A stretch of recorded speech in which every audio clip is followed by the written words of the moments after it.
Well,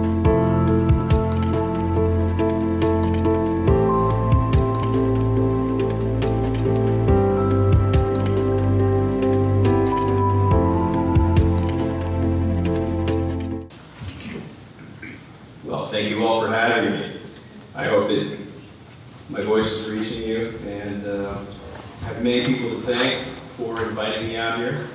First and foremost is Felicia, who has been a wonderful host, and I'd like to thank you very much for bringing me out.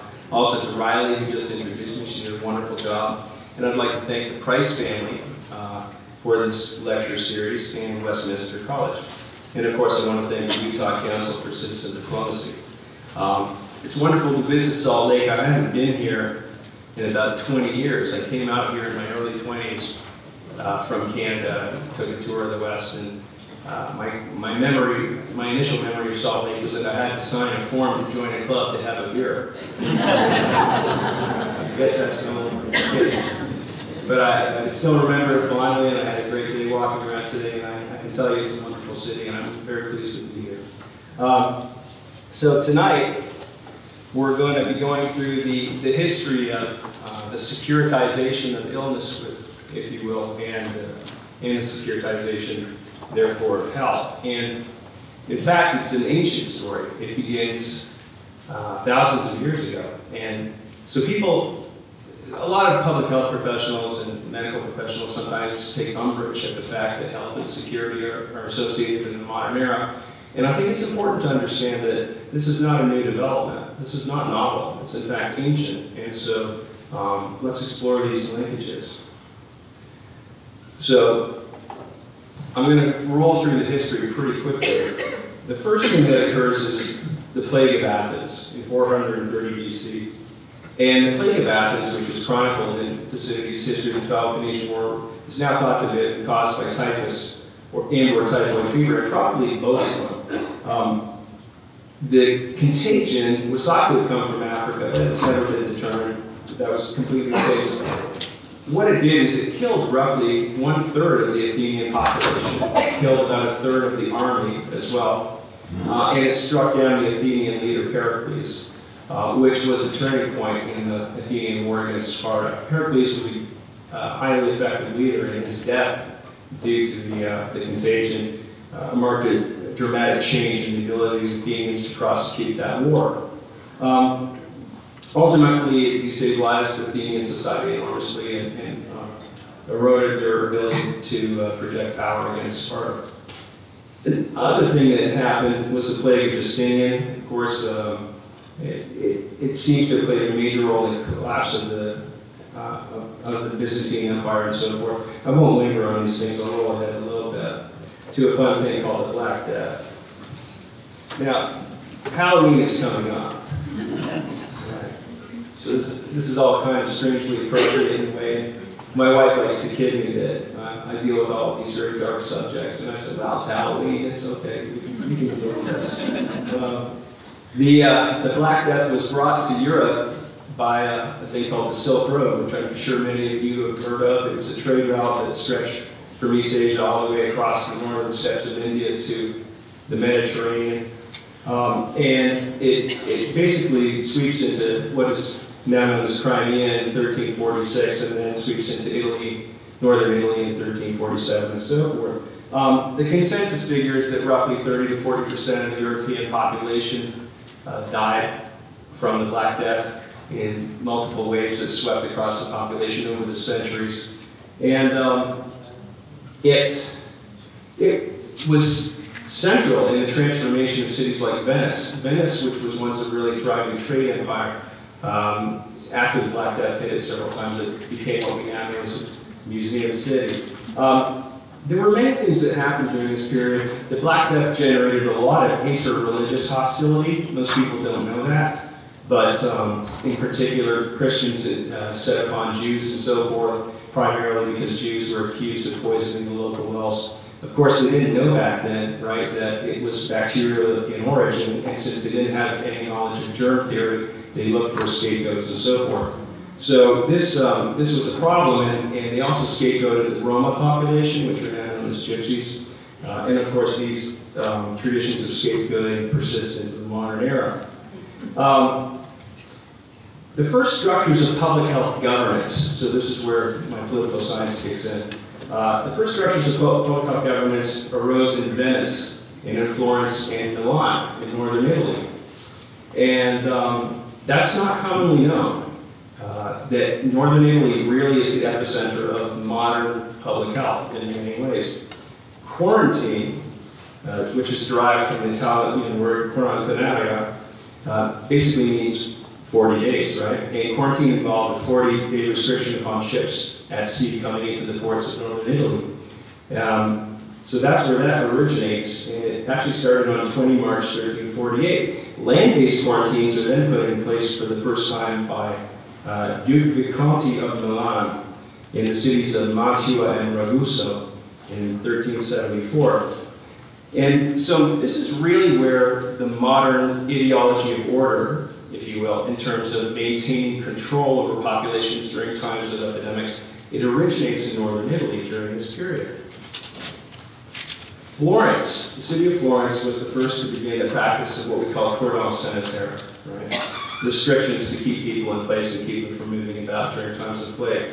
And in fact, Florence was the first to issue what we call health passports. Now, if you go over to northern Italy now, you can still see in some of the museums health passports that are displayed there, right? And the notion was that you would not be allowed to travel from town to town, from city to city, unless you had, in fact, a health passport verifying that you were free of the plague. If you did travel with that health passport, you could be summarily executed by the local forces, and they did do that. Another interesting and fun fact about the plague, it got so bad that in 1739, the Habsburg Empire, which of course stretched from Austria-Hungary all the way over to Spain, initiated what we call plague control zones. And in these zones, the military were ordered to fire upon unauthorized travelers. So if you didn't have authorization, you'd literally be shot and killed. Fun times, right? Okay. This all leads to what we now call contagionism. So in my last book on the subject, Contagion and Chaos, the word contagionism arises from this kind of heavy-handed draconian approach by governments to dealing with their own populations during times of plague. And it exemplifies the tensions between the protection of the public good versus the protection of individual rights. And you'll see in the Ebola examples that are coming up how these tensions played out not only in West Africa, but also in the United States of America. Some interesting and quick stories. I was born in Canada, as you may have heard, and I have dual citizenship, but Canada would not exist unless it was for smallpox. And most people don't know this, but Benedict Arnold, before he turned against the United States, led an attack on Quebec City in 1775, and smallpox entered the ranks of the U.S. Revolutionary Army and decimated it. And without smallpox decimating the American armies, it's very likely that Quebec City would have fallen. And you would have one really big state north of the border. It wouldn't be a border. Canada would just be one big state. Okay.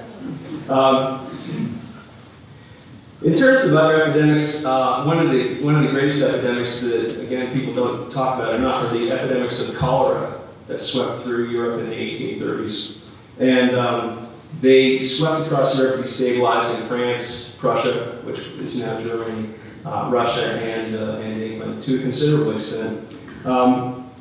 In France, this combined with the ideology of the time, what became later known as social Darwinism, that the rich were plotting to basically kill off the poor. And so the perception by the poor was that the elites were literally poisoning them in an attempt to kill them off. And this engendered or led to a whole series of riots and attacks upon government officials across France. So in response, the French government cracked down on the population, and of course that led to further riots and so forth, and an almost unending cycle of violence that lasted for several years. Ultimately, this all, of course, all leads to the securitization of health, right? As the state, the government starts to see epidemics as a threat to the material and to the ideational interests of the government. And it also leads to the rise of what we now call military medicine. So the Europeans, in their quest to basically dominate the world in the era of imperialism, right? They realized that they couldn't get into certain parts of the world, the tropical regions of the world, due to things like yellow fever and malaria and so forth. And of course, military medicine was developed in order to combat that. And one of the great examples of this comes from gin and tonic. Now, I'm sure many of you enjoy the fabulous drink that is gin and tonic. I do as well, on occasion, only on Halloween. But what is the tonic in gin and tonic? It is in fact quinine, right? So back during the day, the British would pour gin into the quinine in order to create a mix that was palatable for them. And that, of course, was antimalarial. That's where gin and tonic comes from, just in case you wanted to know. It's good. That tidbit is good for cocktail parties. They're gonna like it. Let's pull down a bit.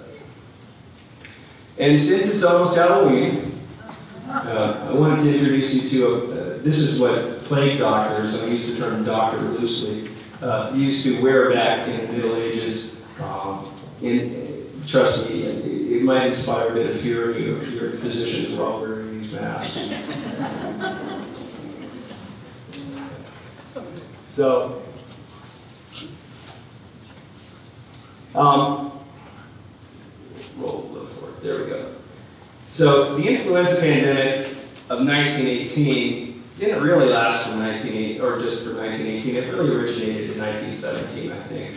And I crawled through a lot of dusty vaults in Berlin and East Berlin and in Vienna, Austria, in order to unearth some interesting statistics on that had never been checked out in the library before. In fact, when I got these boxes of materials from this one elderly librarian in Vienna, I asked her, I said, when was the last time this was checked out? And she said, "Sir Herr Professor, never."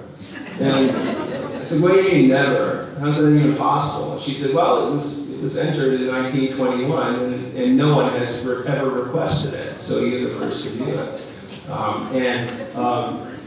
Of course, if you're a social scientist, that's a gold mine, right? You're thinking, "Hey, bingo, this is wonderful." And in these vaults of data that the Germans and Austrians had collected was evidence that, in fact, a precursor to the influenza pandemic may have started in and around Steiermark in Austria in 1917. It was so bad that the Austrian crown appointed Siegfried Roosevelt, who was a local doctor, to go around the country basically tabulating all of this data and so forth.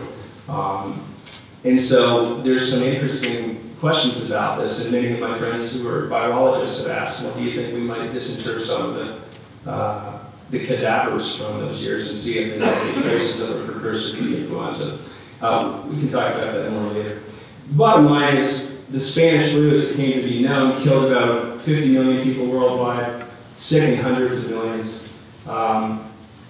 There was enormous differential mortality, so it affected different societies differently. Alfred Crosby, in one of his famous books called America's Forgotten Pandemic, said, well, the flu affected everybody equally. That was his assertion, and I love Crosby's work, but that wasn't true. Japan was the least affected on the planet. Less than 0.5% of the Japanese population succumbed to it. The Samoans, on the other hand, were decimated. Roughly 1/3 to 1/4 of the Samoan population was killed within 1 year by the virus for various reasons. The virus was intensified by World War I.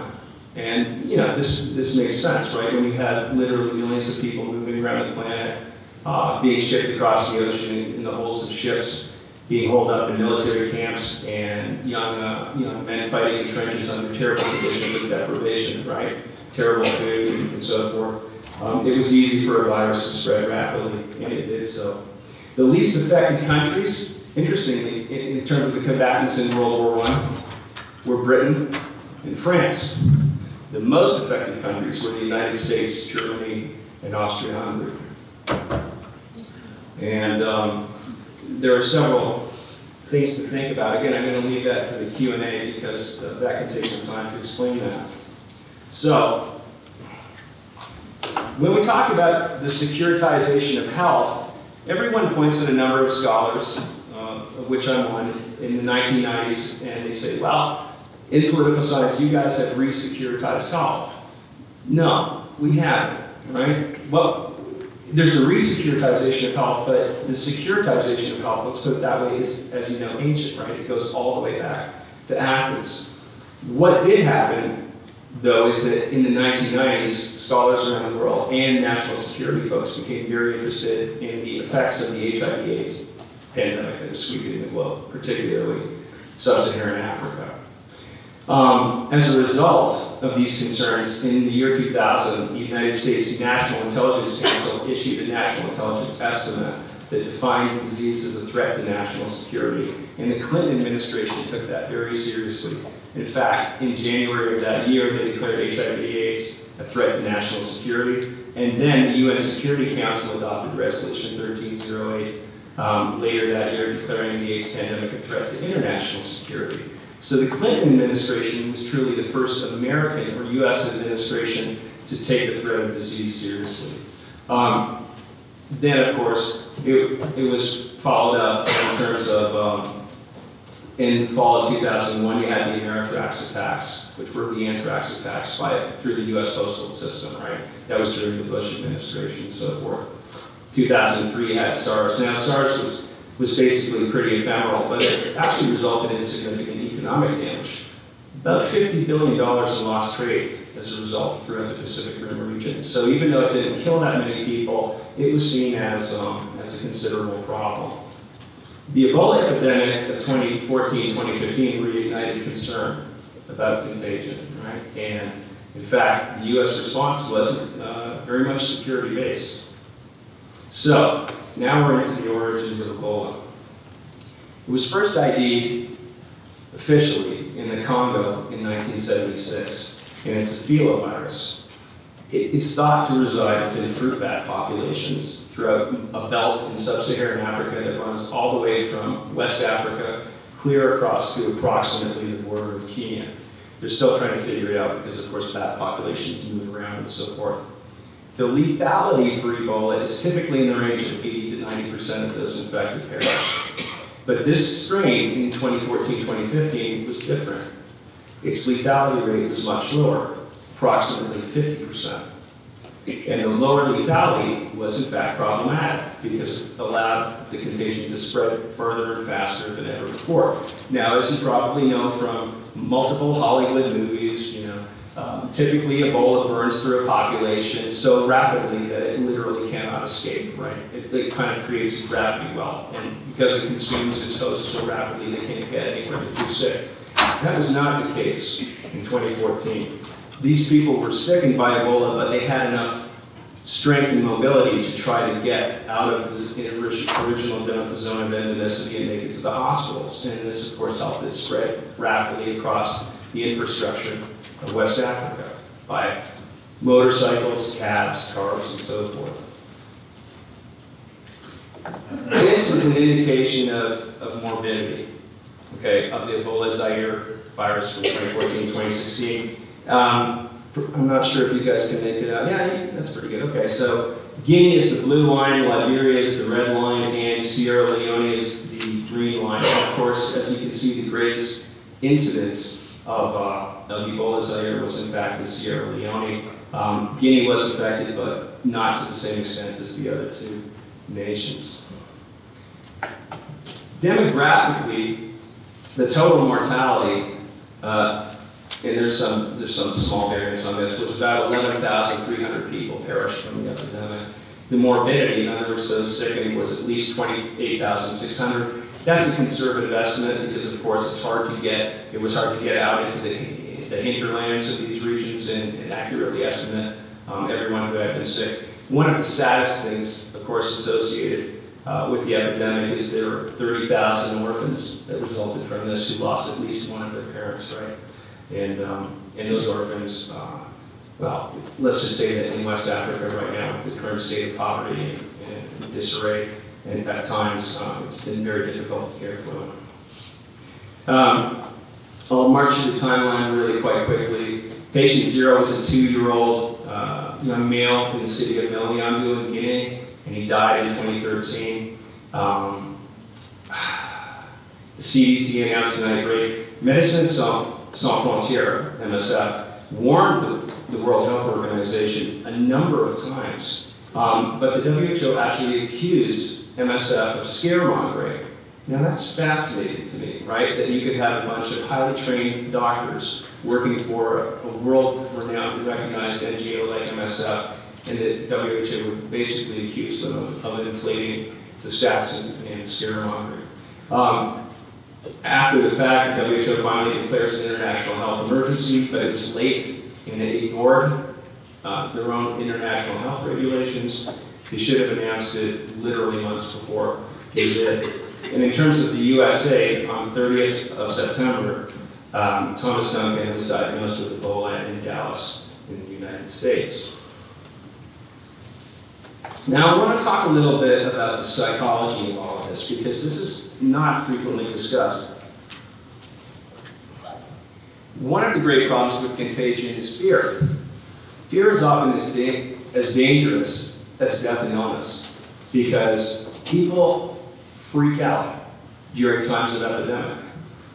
And not just in West Africa, but in Colorado Springs, where I live, in Dallas, where many of my friends live, people all across America were very concerned, right, about the potential for Ebola to spread to their cities. And I remember in Colorado Springs, I was on the television, I was on TV all the time, and the news outlets were trying to get me to whip it up, and they're saying, well, don't you think it's coming to Colorado Springs? And I said, no, it's really probably not coming to Colorado Springs, and everybody should just chill out and relax. But the media was really trying to whip it up, at least in Colorado. Within West Africa, there were real problems. There were bodies in the streets. There were runs on the banks.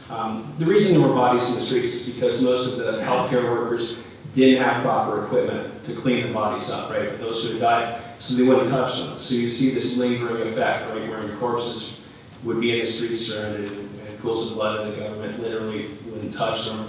The runs on banks occurred because people were concerned that the banks would go insolvent and they would lose all their money and so forth.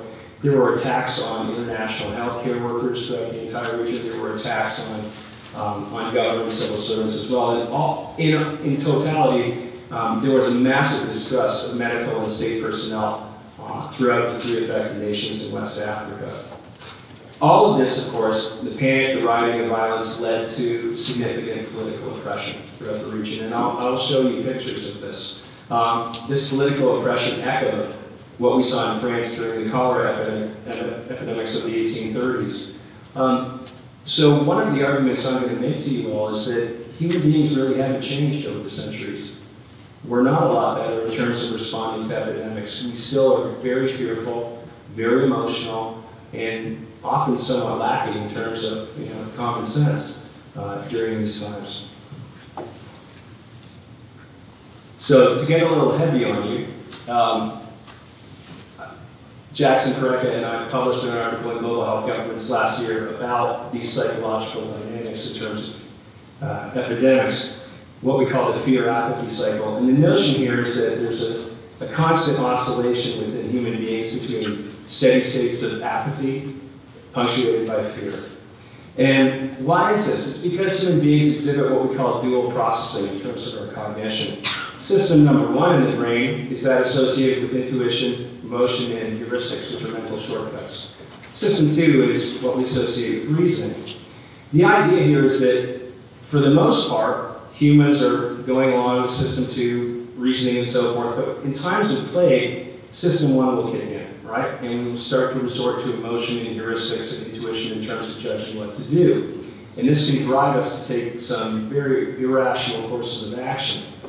The availability heuristic is a term that contributed to the outbreak too. The future did not look like the past. And I'll come back to this in the conclusion a little bit. There's also this thing called probability neglect, where humans have bimodal expectations of what's going on. And that means that we either expect a disease to be inconsequential or the apocalypse. There's very little middle ground, right? So people will think, oh, it's nothing, it's nothing, it's nothing, and then there's a collective freak out as we all think it's the end of the world. And those two things reinforce each other. The availability heuristic and probability neglect actually reinforce each other in a negative way. These dynamics help to explain the global lack of preparation that we see year after year after year, and even the WHO's abysmal response, because we tend to not plan for the next epidemic. We go back to a state of apathy, nothing gets done, and then of course everyone freaks out when the next epidemic comes around and says, well, why didn't we do anything?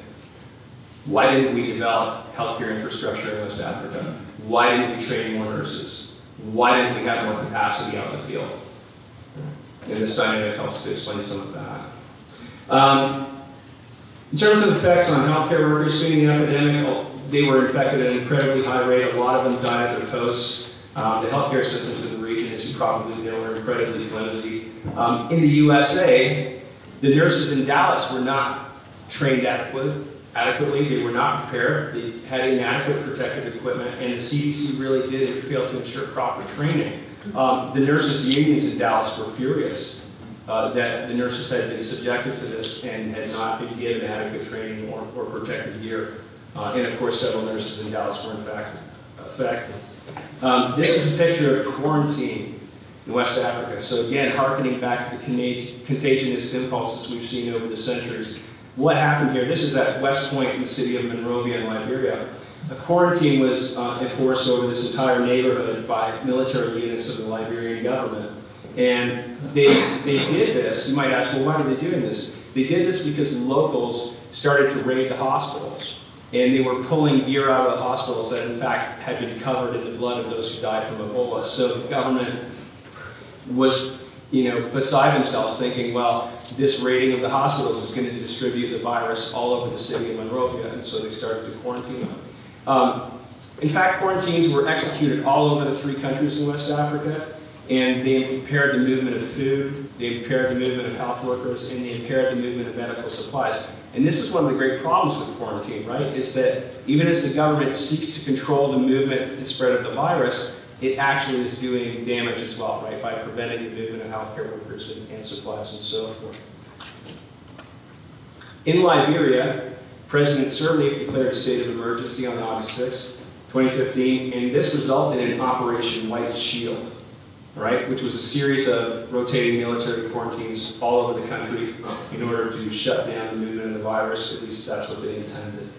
And you can see, of course, the guards with their, the soldiers with their provisional body armor, weapons, and so forth. In Sierra Leone, similar things happened. The government passed laws limiting public gatherings. They initiated Operation Octopus, which was similar, military quarantines all across the country, and the country went into total lockdown from September 18th to 21st of 2015. Economic damage from the virus to the region was extensive. I'll go through this really quickly for you all, but there was enormous decline in trade and obviously in tourism, huge declines in agricultural production, primarily because of the quarantines. People literally could not get to the fields to harvest the crops because of the quarantines in place. This all resulted in soaring food prices, massive deficits, and the drag on GDP for each of those nations was significant. Negative 2.1% for Guinea, negative 3.4% for Liberia, negative 3.3% for Sierra Leone. The World Bank estimates that it resulted in over $6.2 billion of foregone GDP for that region. Now, that may not sound like a lot of money to us here in America, but I'll tell you what, for West Africa, that's an incredible loss. It's staggering. And the IMF estimates that even to this day, there has been a 0.5% drag on the aggregate GDP of the region because of the Ebola epidemic, and that's quite significant. The regional impact was a negative $32.6 billion by 2015. So that's for all of West Africa outside of the 3 countries. In terms of governance, I'm going to go through this quite quickly.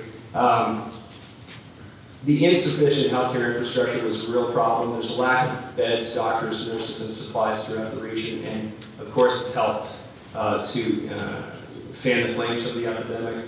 The perceptions of the government as repressive and illegitimate was a real problem throughout these regions because the citizens literally feared their own governments and felt that their governments were lying to them throughout the entire epidemic. So it's hard to kind of reach out to the people and get them to listen to you about containing the virus when the people actually think that the government is against them, right? Here are pictures of some of the violence in Sierra Leone. You can see soldiers using clubs and batons to enforce military cordon sanitaire. How did it affect international security? Well, even the United States saw this as an international security issue. In fact, President Obama declared Ebola a threat to U.S. security on September 7th. A few days later, you had UN Security Council Resolution 2177, which was issued, declared the disease a threat to international security as well. This declaration of threat mobilized the U.S. Department of Defense to provide aid and logistical support to West Africa, and it actually mobilized the international community. This is interesting. Prior to this declaration of securitization of the illness, the international community was doing basically nothing. Médecins Sans Frontières and the NGOs were doing a lot, but the community of governments around the world were doing very little to nothing, right? So it's interesting then that this UN Security Council resolution starts to mobilize support. In the US, the Pentagon created a rapid deployment force, and Northern Command, which is in Colorado Springs, which is tasked with containing epidemic diseases and pandemics, was also part of this. In the end, the USA, we sent 3,000 troops. We built 17 treatment centers and 7 testing labs, which was helpful, but arguably it didn't change the course of the epidemic, but it did help in terms of dealing with the latter stages of it. Britain sent troops, Canada sent troops, China sent a number of teams, and it's interesting because I know that a lot of public health professionals have enormous distrust of military forces. This is because, of course, doctors and nurses and public health professionals see military forces as inherently destructive and counter to their mission. But what's interesting is I would ask you all to consider that the military is a tool. It can be used for good or for ill. And in this case, the provision of aid by these various militaries around the world was really quite helpful. And it's in direct contrast, actually, to what happened with the militaries in the countries of West Africa. So in those countries, Guinea, Sierra Leone, and Liberia, the militaries were cracking down on the population, right? Generating a lot of fear and resulting in violence. But the militaries that came in from outside those countries were not using force against those populations. They were bringing aid. So it's far too simplistic to say that all militaries are bad, right? You have to be nuanced in your interpretation of how they're acting. So what are the cracks in the global health system? Well, there were a lot. First of all, the World Health Organization was basically inept. And that's sad because I know a lot of very good people who work there and do their utmost to help, but the leadership was very problematic and quite ineffective. They ignored their own rules, the international health regulations. Under the IHR, they're supposed to notify, declare a public health emergency when it showed up, and they should have done that months before they actually did it. Moreover, the WHO is underfunded and it's highly politicized. And even within the World Health Organization, units that deal with infectious disease have been progressively marginalized over the past 15 to 20 years with a prioritization of chronic illness. NGOs like MSF, Médecins Sans Frontières, totally overburdened and underfunded. Médecins Sans Frontières are really the heroes of this story, in my opinion. They did amazing work out in the field trying to save lives. This is along with Samaritan's Purse and Salmon Project Cure, who also did some very good work in terms of trying to treat people and save them and so forth. In a response to the WHO's ineptitude, the United Nations had to create an entirely new organization called UNMIR, which was led by Dr. David Nabarro, in order to basically deal with the situation. So the UN cut out the WHO and said, you're not taking care of it, we're going to go in another direction. Persistent problems. Well, obviously global inequities of wealth, right? I mean, West Africa remains incredibly poor. And now that the epidemic is over, for now, because it of course exists in local bat populations, people have now forgotten about West Africa again, right? So it's the classic fear apathy cycle kicking in again. Well, the epidemic's over, we don't have to worry about it anymore. You know, who cares about West Africa? We're not going to pay attention to it now. And it's just a recipe for disaster, right? Again. There's a global dearth of vaccines, right? Name your disease, there's a dearth of them. Some of the more interesting things, though, is that the United States Department of Defense is now using tobacco tobacco in order to generate new vaccines at an unprecedented rate, right? So we used to use eggs, but the eggs aren't as effective as these new technologies using plants like tobacco. Global health governance persists in the WHO. Hopefully the new director of the WHO is going to be more effective. And one of the obvious lessons of Ebola is that the globalization of disease occurs. I had a good buddy of mine who shall remain nameless. We were talking about the early stages of the Ebola epidemic, and he said, but Andrew, you know it's not going to get on a plane. It'll never get out of West Africa. And I looked at him and I said, really? Would you like to put a wager on that? Let's just say I got a little bit richer. I'm $20 out of my buddy. But disease does travel by plane. Problems, volume 2. So this is where I want to go into a greater discussion of some of the psychology underpinning all of this. Imagination cost, I'll define as difficulty in thinking about things that lie outside one's own experiences. Humans are bound by the availability of heuristics, so we tend to ignore the possibility of anything that we haven't seen before in our own lifetimes. This type of thinking contributes to things like September 11th, right? FBI field agents warned the Clinton administration and the Bush administration that Al-Qaeda agents were planning on using planes in an attack against the United States. But senior officials in both administrations dismissed that possibility. And you know what the reasoning was? Well, they've never done it before. Okay? That's the type of thinking that can get you in trouble. It's in-the-box thinking. Meanwhile, out-of-the-box thinking is really quite valuable. The second thing is probability neglect. It's the inability of most people to respond in a rational fashion to dire risks with low probabilities. So we can look at some really nasty problems out there in the world. For example, today I was reading about the Yellowstone supervolcano. Any of you heard about that? Yeah. Well, apparently it's heating up again. And if that thing blows, it'll be really bad for Utah and Colorado. It's a very low probability of it happening in our lifetime, but wow, if it happened, it would be catastrophic for the entire United States.